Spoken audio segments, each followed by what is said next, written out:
Hey, hey, hey, thanks for being in the REC experience. I'm your host, Takhar, with your girl, Laura Stewart. What's happening, Elto? Yo, what's up? How's it going? Good. How you been? I know you're obviously sitting up in the media squad room. We're still social distancing. We've had a couple of our team members come in. Thanks for allowing me to be in my element, be in the studio. I got the podcast mics. I got everything set up. Yes, normal. I'm not gonna lie. Normally, you're barking orders at me from the spot right beside you, and now you're barking orders at me from across the hall. So, well, look, I mean, you're used to the barking. You got Rudy at home. How has Rudy been in? Not, now we're starting to open up, so it's kind of semi-quarantine now. Rudy's getting his dog walker back tomorrow, so I think he's going to be happy to be back with his pack and running around. And he's always a pig in shit, though. Really, he's a happy guy. He's happy. That's good. You guys are keeping him happy. We were crazy busy this past Saturday, Sunday, as well as the time of this recording. We launched a new condo project in South Etobicoke. The first of the summer. Yes, the first of the summer. We had a little over 442 people or something like that on our Brunch with REC. It's every Saturday, 10:30 a.m. You guys have heard enough about it. Make sure, Clem, that you put a link for our brunch playlist. You can check out the recordings. But there was a little over $22,536,000 of real estate initiated from this brunch, and that means 45. Yeah, I know. 45 reservation forms, and now we're obviously in the process making sure that our clients are getting the units that they requested. So kudos to all of our REC insiders, to the team that does everything that they do, and obviously including yourself, Laura. I razz on you a lot. You razz on me. We go back and forth, but I really appreciate all that you do and all that I know you're about to be doing. Oh yes, I have a busy 2 weeks ahead of me, but I absolutely love this part. I love when people, I'm speaking with people who it's their first one or they haven't made a move in a while and they've kind of been stuck, and then they're finally taking action. They're taking that next step or a leap of faith, and they're excited and I'm excited for them, and it's all the good feels. You I think it was about 3 years ago, you coined it, right? You were saying that, wow, like I hear all the time, Jazz, like when you're on the phone, I'm always hearing clients saying that, oh, I wish I had done that, or I wish I hadn't. Then you're like, you know what? I think REC's motto, and I give it to you, girl. I give it to you. Guys, you've heard it here first. Jazz is letting me have ownership of this. I'm going to trademark it or whatever. You said that, REC's slogan is going to be, I'm glad I did. And it's so true. And I know 5 years from now, 10 years from now, because I've been personally doing this for 15 years, where most people are going to be like, I'm so glad I got into that project, because we just know what values are going to do. Real estate values do what they've always done.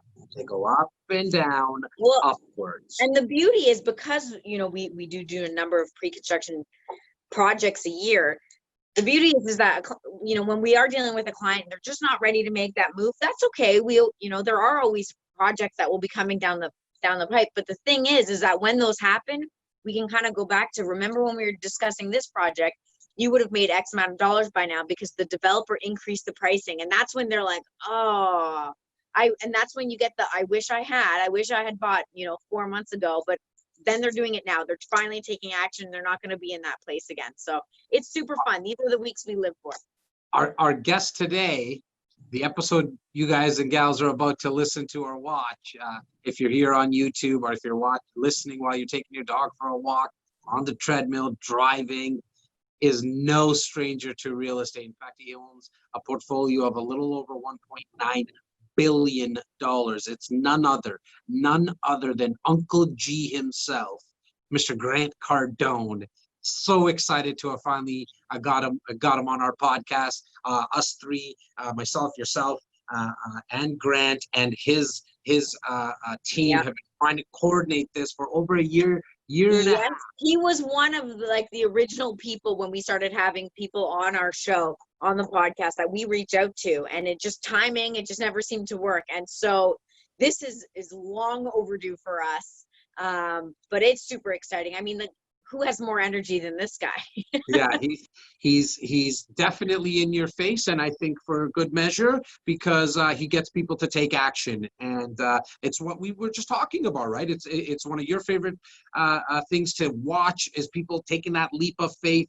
Grant has taken leaps of faith so many times. I think there's a part in this episode when I asked him the question, how do you get over fear? Watch for his answer. I don't want to give it up. It was one of the most surprising answers I heard. I did not expect that. And I respect him so much more for his honesty and his the candor. Simos joined me as well on this podcast. Simos is definitely a big follower of the 10X movement. And if you guys do not know who Grant Cardone is, just Google him. More importantly, go check out his podcast, his Instagram, his Facebook, all the content that he's doing. He really is the entrepreneur's entrepreneur. And I appreciated him just coming on again and just giving the straight goods. Like, Alto, there was no sugarcoating, none of that There's stuff. no sugarcoating with this guy. You get, he's exactly what you would imagine him to be like. Well, a lot of times we get that with guests, like, is the person really like that in person? And Grant is, what you see is what you get through and through. We do have an announcement to make, though, about the podcast, because we've been going from season to season. We're in season 5 now. So what did you want to let our viewers and listeners in on? What's the big change? I'm glad that you're here, because I totally forgot about it. I was so excited. I've been on. You're so excited for Grant, which I totally get. Yeah, I know. I'm so excited about Grant's episode. So look. I mean, Laura, when we started the first season, we went about 17 episodes. You sat down and we started talking. We used the whiteboard in the office that was the studio. That is the studio. I apologize. And we decided to make a little shift, right? Make a shift from the perspective of what are the topics going to be. And it was all real estate related. You and I started kind of getting bored of the topics ourselves, because how many times can you talk about mortgage investments and needing a mortgage broker or home inspector? We made the switch to talk about and document kind of the ups and downs of entrepreneurship, bring in leaders, right, from all different industries, and obviously have the real estate content. It's about 75%. But at that time, that revelation came to us within a break between season 1 and season 2. And so we just said, well, this is the way that we always need to do it. We need to have a break between our seasons. And so we went season 1, season 2, we're up to season 5. But then the pandemic hit, and it was like, well, people are wanting content. We get feedback all over the place, the iTunes, the Spotifys, the YouTubes. Thank you so much for everybody just leaving comments and leaving us reviews. It really does help. Sorry, I was going to say, I think the fact that, like, we've grown at our team significantly, like, we've discussed it many times on here. It was just you and myself at the start trying to figure out how to upload a podcast and not being very tech savvy. So, now we have people who can help. We can actually pump out a lot more content more easily. I'm not, not to say it was impossible before, but definitely a little bit quicker, a little bit easier than we used to. And so we decided, like, why there's no need to take a break. We're going to keep it moving. That doesn't mean that we're not going to still continue to brainstorm and try and come up with new ideas and new fresh content for you guys. So we like Jazz said, like, we love your comments and feedback. So we really take it to heart and then try and really reverse engineer it. So whatever you guys want to be listening to, whoever you want on the podcast, let us know your ideas. And we're like, Jazz has no shame. He will go out and try and get whoever. And it doesn't matter how long it will take, a year and a half in some cases, but we're going to keep trying to get those people that you guys like. And so there's going to be no more breaks, no more season 5 to season 6 with a month break off, 4 weeks off for us to rejuvenate. We love this. So this is going to be episode 108. If I'm wrong, then I'm wrong. It might be 107 or 109, but I'm almost certain it's 108. I'm sure you see it below you here right now. Trying to put the right episode in on this, okay, buddy? Yeah. So, I mean, I'm proud just to say the fact that we got past 100 episodes. Those first 17 were like pulling teeth, even though we were having a lot of fun, but we were so new to it. Like, we've done 108 episodes, and that's crazy. And all I can say, I'm getting goosebumps as I think about it. I want to thank you, because you gave up so much to make this happen. It was a thought that I had, and you helped bring it to to reality. And so if I've never said this on air, I thank you so much for your daily effort in making sure that this became a reality. So thank you. Well, you're very welcome. It's been my absolute pleasure. And you always get, I hear you on conversations and on podcasts, you always get the ability to say that this is your third child because you have two little boys. Well, it's my second child because I have my fur baby, and this podcast is also like a child to me. We've put a lot of effort and love into this, and it's been a lot of fun. It's been an amazing ride up until this point. And I hope that we got at least another 100 episodes in us. We got a couple of thousand in us. We're not gonna stop until I just said it on air, and we'd be remiss if we did not thank everyone on our squad. The squad is relentless in terms of getting content out there. Big shout out to my big teddy bear of a business partner, Simos Papailias. I love you, my man. I know I speak for a lot of the viewers and listeners. I know how much of affection people have for Big Simos, the big hammer himself. And I know how much he wanted to make sure that he got questions thrown at Grant, because Uncle G is someone he listens to, and the audiobooks of Grant Cardone, the podcast of Grant Cardone. So I was glad to have had Simos on this episode with me as well. And then most importantly, and I know you'll attest to it, but please, you speak to them. You speak to the viewers and listeners after this as well. But thank you so much. I know we say it all the time. It's because we're so filled with gratefulness. And yeah, so I think we're just still in shock all the time when people say, we've called people and people have said to us, I'm listening to you right now. I mean, that's a very surreal thing to hear. It's very humbling, and we enjoy it, and we're super, super happy and glad that you guys also enjoy it. It means a lot to us. It really, really does. So thank you. Laura, well, I'm going to start the barking now because we got a lot of work to do. All right. Guys, as always, leave us a comment, leave us a rating. It truly helps the algorithm. YouTube and all these iTunes and all these Spotify things have funny algorithms. Reviews help, and especially if you just press that like button, believe it or not. I know it's not that big of a deal, but just press the like button because then it pushes it out. It pushes these videos out to more people, and I hope if you enjoyed, I think your friends, your family, and people more like you will enjoy it as well. And so thank you so much. If you get a chance, go to jazztakhar.ca. Coming out with a new monthly newsletter that we are so stoked about. We have guest appearances, blog writers, videos, all the content in one place. Made it very, very easy. The feedback that we've been getting, it's one of the most slick newsletters / websites that people have seen. This has been in works for about 6 to 8 months, and we're finally ready. So go to jazztakhar.ca. Love you guys. Enjoy the show. REC Experience presents Real Estate, Entrepreneurship, Leadership with your host, Jazz Takhar. The REC Experience podcast is now on air. Hey. Thanks for being in the REC Experience. I'm your host, Jazz Takhar. And with me, I got my boy, Simos. What's going on, Simos? How you doing today, my man? Oh, my man. Thank you so much. Today's a big day for me, man. It is. We got, for our listeners, sorry, if you're taking a dog for a walk or you're driving right now, you can't see who's with us. But to our viewers, you see Mr. Grant Cardone, Uncle G. Uncle G. I like to call you the dragon because you spit so much fire. Grant, you spit so much fire with all the content that you produce. How are you doing, Grant? How are you doing? Dude, I'm doing good. I go up and down. I got to tell you, like, this is a crazy time right now. I came out yesterday and said that we're going to reopen our offices Monday, regardless of what the government says. And then I just got a notice from the governor that we're approved.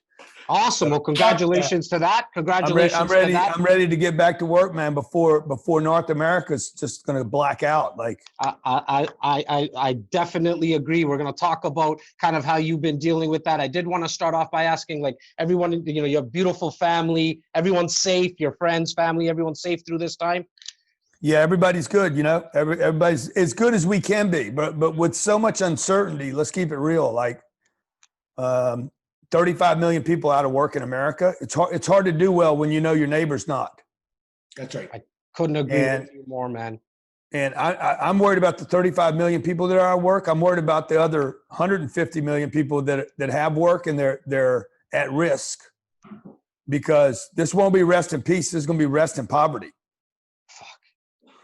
Now, I want to talk about how, your tips for people to get through this. I did want to also start off by saying thank you for sticking to your word. You liked a pic of mine on Instagram about a year and a half ago. I reached out to you through DM. Then you and I started emailing, and I said, hey, Grant, can I have you on the podcast one time? You said, look, Jazz, for sure, I'll do it. Just don't know when. You said, just keep following up. So for a year and a half, I've been following up, staying persistent, staying consistent with it. You stuck with your word and you're doing the podcast. So thank you for doing this, man. You're welcome.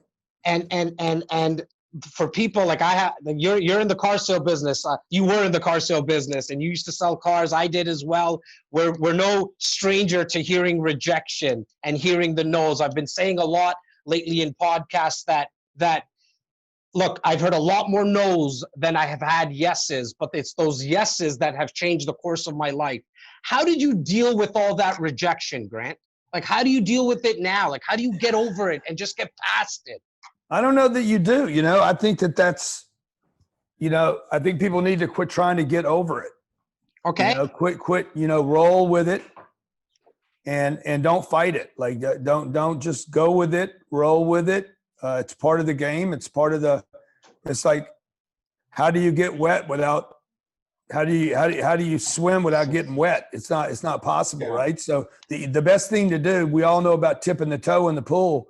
Dude, it's terrifying. It's like, God damn, it's too cold. Shit, it's going to be cold. It's never going to be warm enough for you.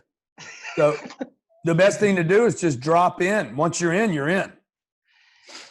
Now you were able to find your passion. And for anybody who's watching or listening, guys, I'm not going to go too deep back into Grant's story. This man is everywhere. So if just Google the guy, he's everywhere. Dude, let me just tell you something. Some guy sent me an email last night.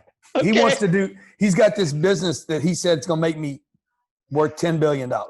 Okay. And he's like, Grant, the reason this is true, Grant, is because I know that 1 out of every 3 people in the world know who you are. And I'm like, bro, he blew the whole deal. I said, 1 out of 3 people don't know me, dude. Like, nobody knows me. Nobody on the planet. Compared to the number of people on this planet, nobody knows me. That's why I got all my pictures up on the wall. I love it. What a sick studio. Why does this guy have all these pictures? Because I'm trying to get people to know my ass. Yeah.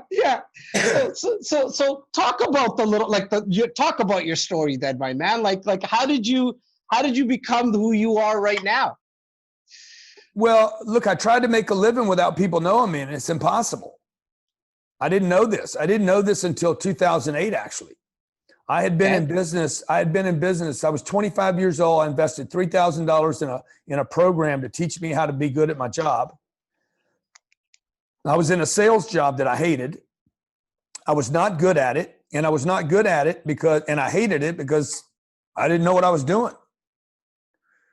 Like it reminds me, I was 17 years old. My uncle gave me a job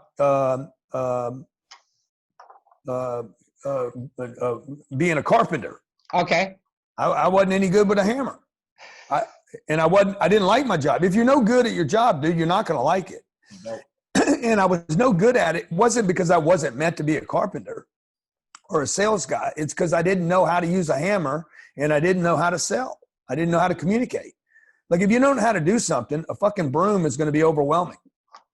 So it doesn't matter what the job is. I think that people are given, find your passion. Shit, find something to be good at and you will be passionate about it. You'll wake up early in the morning. You'll stay up late at night. And when those times are if tough, you're winning, dude, if you're winning, you will. If you're not winning, you're not going to stay in the deal. Like, our number one advice every time is to focus on your strengths, not your weaknesses. Forget your weaknesses. Offload your weaknesses. Take your strengths and hammer and drive them home. But in my case, like, I didn't have any strengths. The problem with that scenario is, what if I'm not good at anything? Dude, I was 25 years old. There was nothing I was good at. Like, literally, I had talent. I had intelligence. People thought, oh, that guy's got potential, but so what? You know, it's like the bottle of water. It's got potential to hydrate you, but somebody's got to uncap it. And I did not know what I was good at. I was completely lost. I had a drug problem for 9 years. I didn't have any guidance. I didn't know what I was doing. I didn't know where I was going. I was lost, man. Like, and then I had this one job that I hated. And that was a sales job. And a guy told me, he's like, look, you hate the job because you don't know what you're doing. And I was like, yeah, dude, fucking that's right. And so I said, what should I do? He's like, you should learn how to sell. You spent 5 years going to college, dude. Spend at least some period of time learning how to do this trade. It's a trade. And I never thought it was I didn't think it was a profession. So anyway, I borrowed $3,000 from my mom. I invested in these tapes. I listened to this guy, and fuck, next thing you know, bro, I'm talking about literally within 30 days, I loved what I was doing. Because you knew you started to get within 12 months. Yeah. Not only did I love what I was doing, I knew I would be doing it the rest of my life. I love this. Because I got good at it. Then what happened was your voice was on the tape. Say again? Who's the giant who woke you up? The guy's name was Jackie Cooper. Okay. And he was a great storyteller, and he basically his gift was he knew how to make sense of he knew how to logically make sense of a purchase. And he woke me up to the possibility that math, because I have always been good at math. And so I started using math in sales to make sales. Now, you don't have to be good at math to do this, but that was the part that resonated with me, right? Right. And that part was woken up because of education. And I knew when I saw his tape, the first time I saw his tape, I said, I'm going to get so good at this, I'm going to be able to educate people on this. And I was 25 years old. Today, you know, here I am, you know, we'll do $150 million this year educating people, not individuals. I'm not selling programs like Ty Lopez to, and I love Ty, by the way, but I'm not just selling, $7 courses to entrepreneurs. We're selling $700,000 training courses to companies, Fortune 100 companies. Now, Grant, what's like one or two tips for my salespeople specifically? Because I got a lot of salespeople on our team. We have 33 realtors, myself and Simos, and then there's hundreds of thousands of people who are listening and watching this that are salespeople. What's that one tip that turned it on for you? Look, I never wait for a customer. And one thing is that I become the customer and the seller. Okay. Like they don't have to do anything. There's no objection I'm going to hear that I didn't bring up first. So you bring, okay. Anything that they're going to say, I say it before they say it. Terrible time to sell, terrible time to buy. Okay. You could probably wait till October. You could wait till October and find a house down the street that's going to go into foreclosure. Like anything and everything that your customer might be thinking right now, I will use on them before they use it on me. I'm on offense the entire time. So you're not overcoming the objection. You're eliminating the objection. I'm initiating the objection so that we can actually have a conversation about it. So guys, whoever's just like Grant went over that quite quickly, that last part. He's not overcoming it. And as Simos mentioned, eliminate. He's initiating. Yeah, like it would be, let's say that we're in a house. That's huge. Let's say we're in a house that somebody loves. It's $400,000.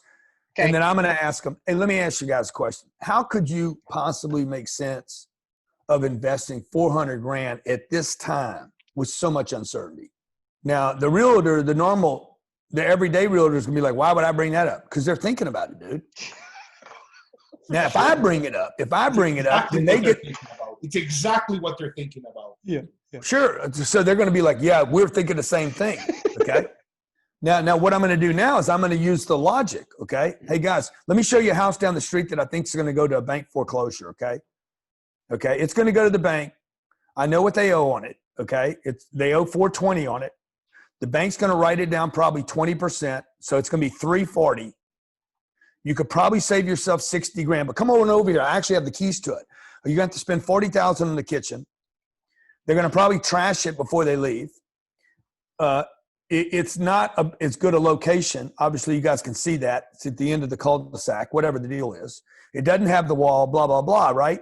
And you'll have to wait. Let's see, this won't be, they're going to probably go into court October. You probably maybe can get it in 2022. And there's a good chance that the other people will be trying to buy it too, because it's going to be distressed. You're putting it in front of them. I love it. And historically, distressed property. Strategy. You're creating an entire strategy. You're preparing them for them trashing the house. You're preparing them to spend 40 grand to renovate and create value in the home. You're setting it up in advance. I love that. Yeah. So what I'm doing is I'm taking responsibility for the buyer and the seller. Yeah. So they don't have to be responsible to come up with, look, when their certainty goes up, they buy things. When the certainty goes down, they don't buy. Yeah. You can't close somebody that's uncertain. Now, Grant, we're talking about real estate. You're talking to two real estate guys. You've obviously created significant wealth in real estate. When did that shift happen in your head? Like, when did you start saying, okay, man, real estate's the place where I want to put my money now? Well, I've always loved real estate. Like, I mean, it's, if there's anything that I've always known I wanted to do, real estate was the deal. Sales was the way for me to get there. So I sold things to produce money so I could buy real estate. So today we own $1.8 billion worth of real estate in America. That's with a B. Anybody who's listening and watching. Yeah, that's a real number. Like that's with a B. I said, yeah. So, if the world doesn't get any better, that real estate will probably be worth $3 billion. If the world doesn't get better, I mean, at the worst case, it's going to be worth $1.8 billion, and it'll be paid for in 30 years. So can we dive in a little bit into your portfolio from the perspective of like, what do you like to invest in when it comes into real estate? Yeah, sure. So I like a scale. Okay. I like 300 units. My first deal was one house. I rented it. It worked. I doubled my money. I put $7,000 down on that first house and made $7,000. I got my $7,000 back and $7,000. I'm like, fuck, this is awesome, dude. And then I realized, I'm like, but I don't want to do this one door at a time. Right. So the next deal, I bought 38 units.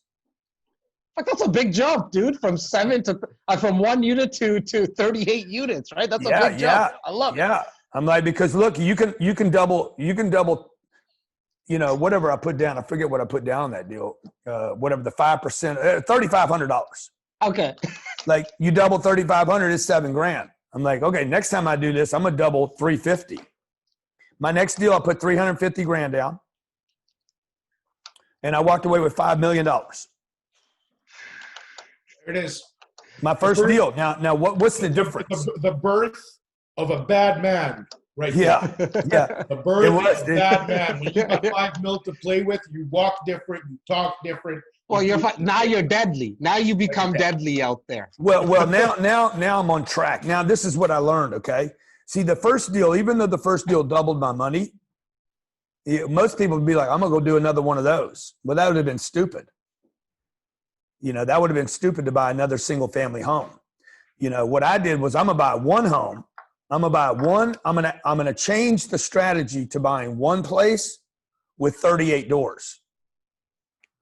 And because what happens is, particularly in bad economies, even a better story in good economies, but in bad economies, you want to protect yourself. Mm-hmm. In a bad economy, what happens is, like right now, what we're going through in America, single family homes in America are going to get destroyed. If you were dependent upon a tenant yesterday and that tenant just got fired, you're 100% vacant and you're not going to get anybody to go live there tomorrow. Like, how do you advertise? Nobody's going to make the move. I mean, you can't, the country's closed. So yeah, they're going to move out. Nobody's going to move in. Now you're vacant. Now you're funding the mortgage. Okay. So I started studying guys like Sam Zell and my buddy in Orange County, biggest real estate owner in the country. what's the cat's name? I'll think of it in a second. But Mhm. these guys, none of these guys they didn't do single family. They were doing apartments. They were doing rental properties, affordable rental. That's right. And that's what I started focusing on when I was 33 years old. And, you know, that first 350 grams, a big bet, was almost all the money I had. Well, I'm sure you were fearful at that time. I'm still fearful today, bro. Like, Can I ask you what you're fearful about now, man? Like what scares Grant? Like what scares Uncle G at this time, man? Well, fuck everything. Everything scares me. Like, you know, I don't think that goes away. So I do this interview. I'm a little like worried, right? I love that. Look, man, that means a lot coming from you because you've done so much.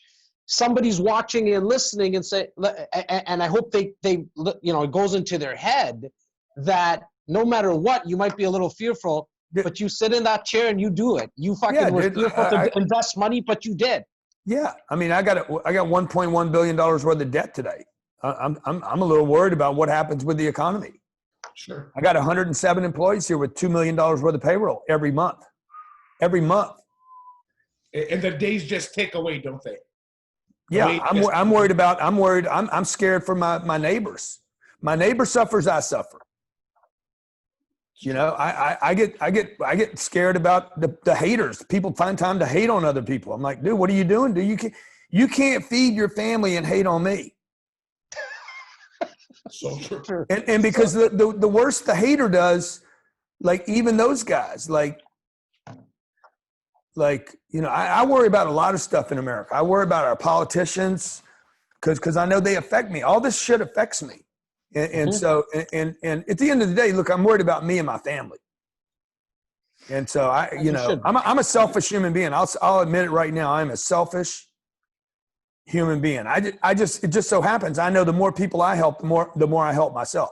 But Grant, I don't think you can be selfless with first being selfish. Like if you can't take care of if your cup is not overflowing, how could you can't give to me. Yeah, well, I was in the unemployment line when I was 23 years old with a drug problem.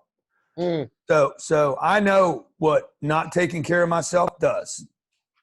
You know, and all you guys out there, Cardone's always talking about money. Money won't make you happy. Look, I know more about money than 99% of the people on this planet.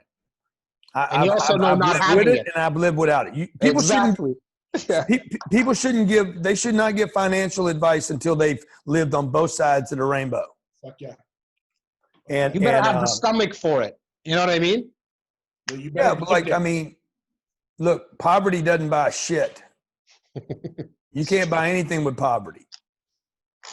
You can't take care of your parents if you're in poverty. I was in an unemployment line when I was 23 years old. My uncle came and said, "Hey, what are you doing, man?" I said, I'm picking up my unemployment check. He's like, "No, bro, you're not getting that check. The moment you get that check, they break you. They're giving you that check to break you.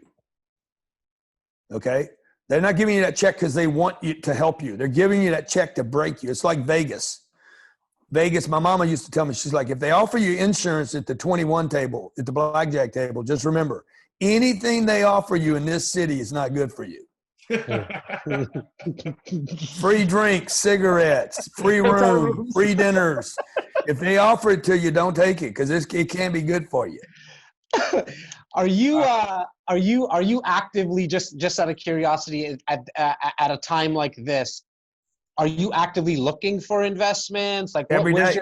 Every day? Yeah. Every day I look for deals. I'm looking for deals right now. We got 7,700 units that pay us $1,500 a month. Okay. Do the math on that. Yeah. I got a couple questions for you. Do the math on that, big man. I'll do the math. No, put it on your calculator because I know you can't do it in your head. Okay. Test me on math. 7,700 units. 7,722 units at $1,500 a month. All right. Well, can I use 700? Can I use 700? What? Can we use 1,000,005 or 1,000,001? No, it's 7,722 units. Okay. So you got it. Times 15. What are you making there? I can do it in my head. How much is it, It's Mr. like Mathemat? $11,280,000, I think. Let me see. I don't know. Let me see. So I had it at 11 million. I used 700,000 and divided it by 2 for the 1,500. So I was at 1,050,000 or 11 million or 11 million. Did he say 11 million? I said 1.1. Well, yeah, you're only out by 10 million a month. Simos, you had a question. I want you to throw it at Grant. Yeah. So my question is, it's twofold. One might lead to the other. Again, like we lead a sales force of 33 guys to battle every day. I'm a huge fan of the 10x rule, and I have like my major takeaways, which are to set massive goals. Don't underestimate your goals. One of the biggest things that we live is we always underestimate what can be done. The 5-year versus 1-year rule. So you always overestimate what you can get done in 5 years, but underestimate what can be done in a year. So make massive goals. Take massive action. You're not competing. And in my office, I'm in my home office right now, but in my office, the big sign above my head reads, "You're not competition, you're only in my way." Expand, not contract. I can speak to a couple points. And then, of course, omnipresence, which is a media initiative that myself and Jazz took about 2.5 years ago. And that was to if we're going to go on media, we just smash it from, like, I'm talking like triple home runs and grand slams. And we went all in on omnipresence. And our brand has reaped the rewards now. And our team is reaping the rewards. Hey, we're sitting with Uncle G. You know what I mean? Uncle G. We're sitting with Uncle G after 2.5 years, 2 years to be exact at it.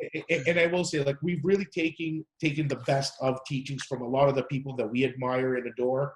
You being one of them. I know we've had a lot of influence from others as well. But like, given that 10x book and that 10x way of life, and that whole reality that kind of shifts you and moves you to success being a duty, not an option. Success is a duty. So in order for success to be a duty, for you to be successful, you have to do these things. Like, it's not an option. You can't make a small goal and be great. You can't take small action and be great.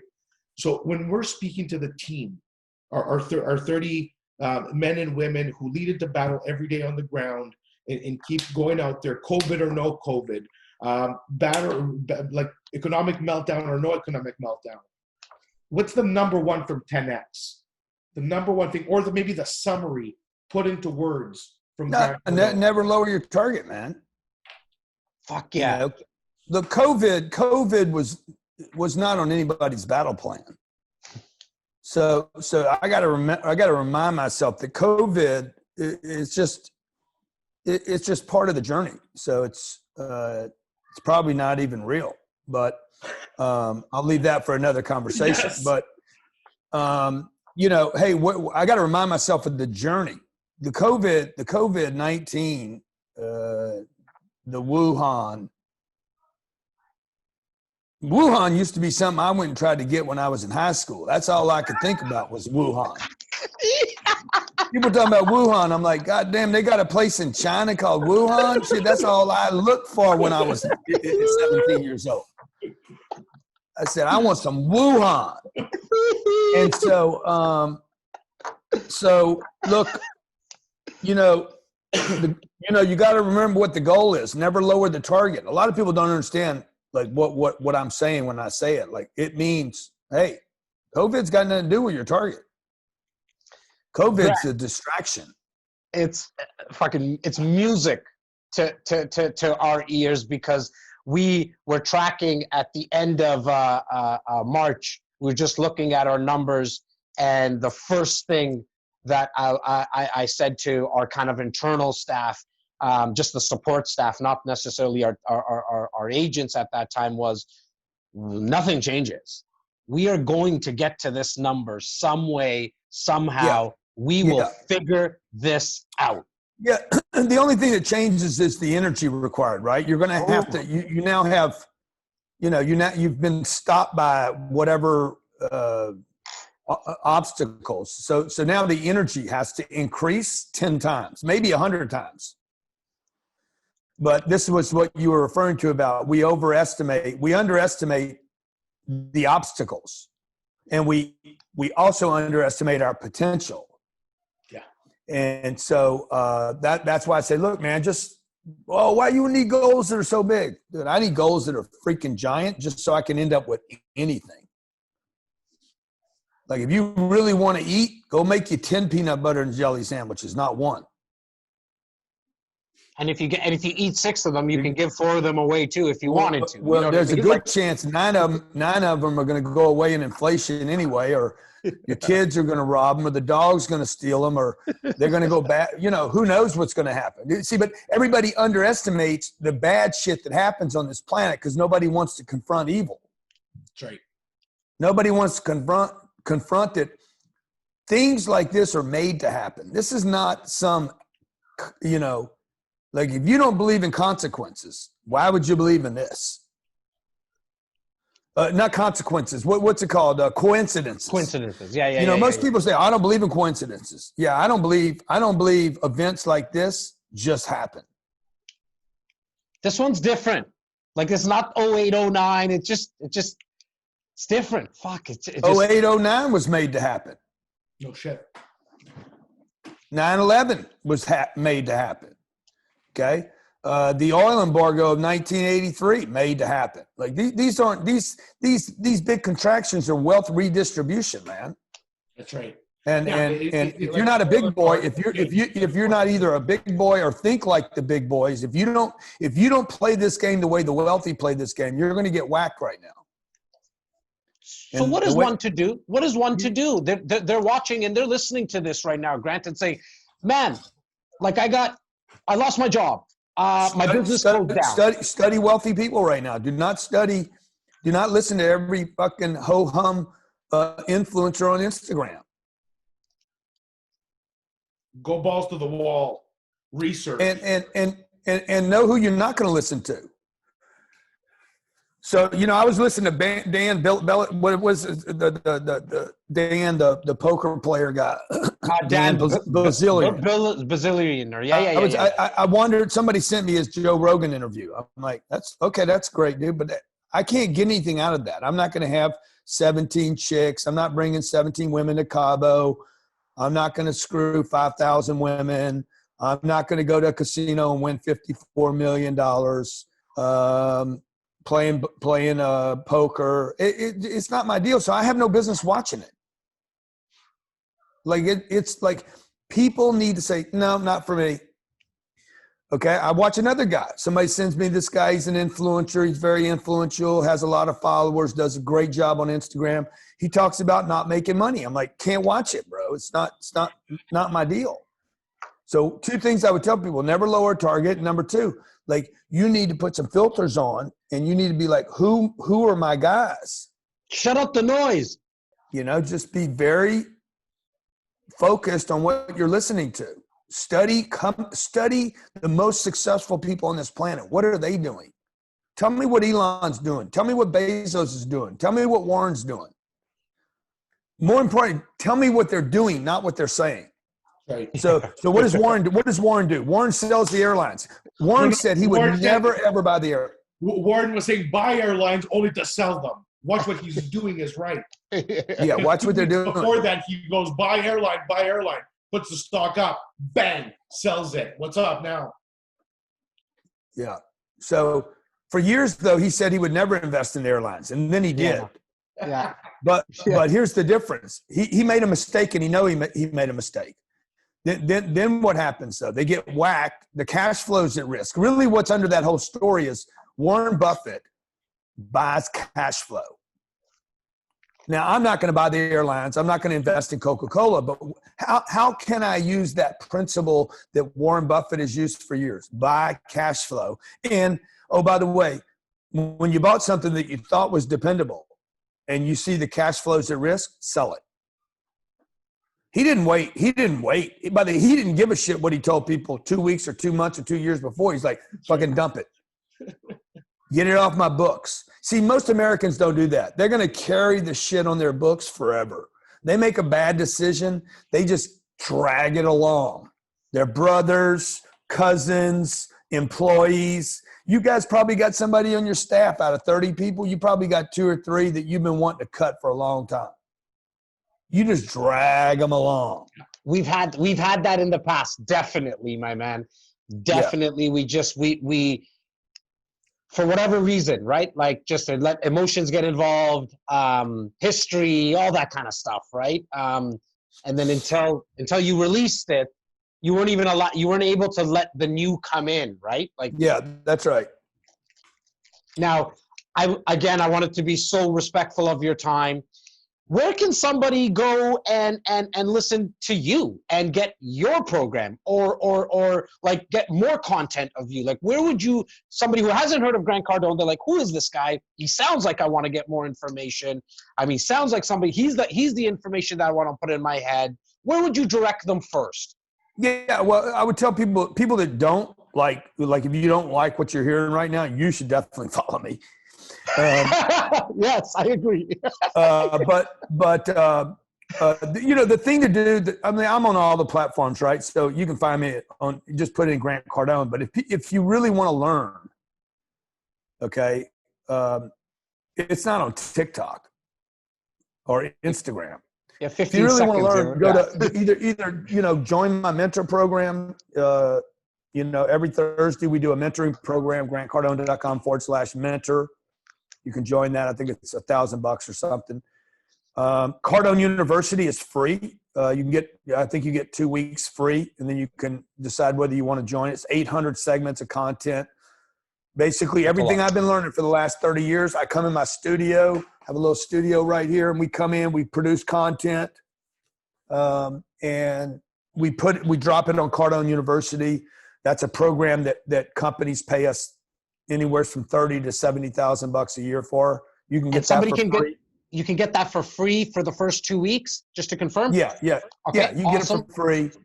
We build a list with it. We'll try to, sell you other stuff because you signed up for it. Teach you how to sell, market, promote, close deals, follow up customers, build a social media brand, build a business, scale a business, how to stay motivated. I mean, all the content's delivered by me. 99% of it's delivered by me. And then the other thing, what else could people do? I'm doing a real estate webinar on May 28th. Free. It's free. It's grantcardone.com/. What's the focus on that, Grant? What would the focus of that be? How to invest in real estate or real estate all? Yeah. How to buy real estate in America that's going to be in distress. I think that we're about to go through the biggest real estate opportunity of my entire lifetime. Because there's going to be problems in the marketplace, okay? And those problems, these become the moments where wealth gets redistributed. So I'm going to do that on May 28th. It's completely free, grantcardone.com/REI, and show you the deals I'm going to be looking for, how to find them in your own. I can't buy everything. Maybe people want to learn how to do this deal. That the real estate's changed my life. Okay, not the speaking business, not being on stage with Kevin Hart, John Travolta, Floyd. Congratulations on the conference, eh? Congratulations on that conference. Fucking rock. Yeah, we do the largest conferences in the world. I do the most successful business conferences on the planet.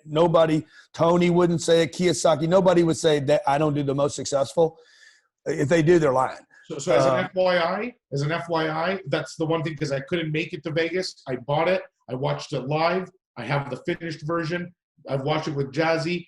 The intro to your motherfucking conference is like a concert in itself. I did it. So hats off to you. My man brings in Snoop Dogg. we without a doubt, like I'm those are Super Bowl quality events. That's a good word. And so, but those events, that event, we probably made $7 million in that event, maybe $9 million. But that's not how you make money. Okay, I'm a public speaker. I've made millions and millions of dollars speaking to companies around the world. That's not how you make money. You make money investing. I was on the phone yesterday with the Tampa Bay Buccaneers. I'm talking to the ball players. I'm like, guys. Any ball player in particular on the Tampa Bay Buccaneers? I said, you can't get, no matter how much money they pay you, dude, You cannot create wealth. I'm just referring to Tom Brady because I'm. I know who you're referring to, man. Everybody knows who you're referring to. I love him. Please. You can't make money because of your talent. You can't create wealth because of talent. You can't create wealth because of hard work. You only create wealth investing. And very few players actually end up with any money. Now, Tom will end up with money because he knows what to do with his money once they give it to him. He's arguably the GOAT. We are sitting with the GOAT, the man that's going to go down, Mount Rushmore of entrepreneurs, business people. Grant, can you please leave our viewers and listeners with one takeaway, one tip, one strategy? Could be from a real estate perspective. It could be from a sales perspective. It could be from a business owner perspective. I love it. I love it. Dude, find something to inspire you, man. That's what I would tell people to do. Like, that's the guy. I want to be that guy. I want to be that thing when you walk in a room and you're like, I was at the Miami, the art show here. It's the biggest art show in the world. That dude, I saw that guy on the wall from, I don't know, I had to be 200 yards away. Okay. And I'm like, I'm buying it. I don't care how much it costs. And now he hangs on my wall. Why? Why did I buy that piece? Because he's big, man. He's big. And he's smoking a fucking guard too. Yeah, but I mean, I could have done without the gar. Actually, if I change this photo, it'd be take the gar out because he's big without the gar. It don't matter. Yeah. Like he's big. He's colorful. To me, he represents what everybody that's watching this should be. Everybody's got that guy or something in you, man. Something in you that makes you king of the jungle. That makes you king of your space or queen of your space. Everybody's got it. I know. If I have it in me, I believe. It's like that objection the customer has. If they're thinking it, I should be thinking it. I believe greatness is in every person because I know it was in me even at the bottom of my life. At the lowest points of my life, there was still potential and possibility in Grant Cardone. And I just never gave up on it. That's the final words, man. Well, look, Grant, man, I think it would be a disservice if the world didn't get to see Jordan, didn't get to see Beyonce, didn't get to see, I'm a Sidney Crosby fan, hockey. I got to throw the Canadian content in there. And it would have been a disservice if the world doesn't get to see your excellence because you're putting out, as I mentioned at the start of this podcast, you're putting out so much fire. You're helping people. And I hope you know that. I know you get hundreds of thousands of DMs and emails and messages and all that. And you gave us time today. Thank you so much for everything you do. And thank you for dropping so much more knowledge to our viewers and our listeners today, Grant. I really appreciate it. Thank you, Grant. Thank you, guys. Appreciate you guys. All right. This has been the REC Experience Podcast with Jazz Takhar, an REC Canada production.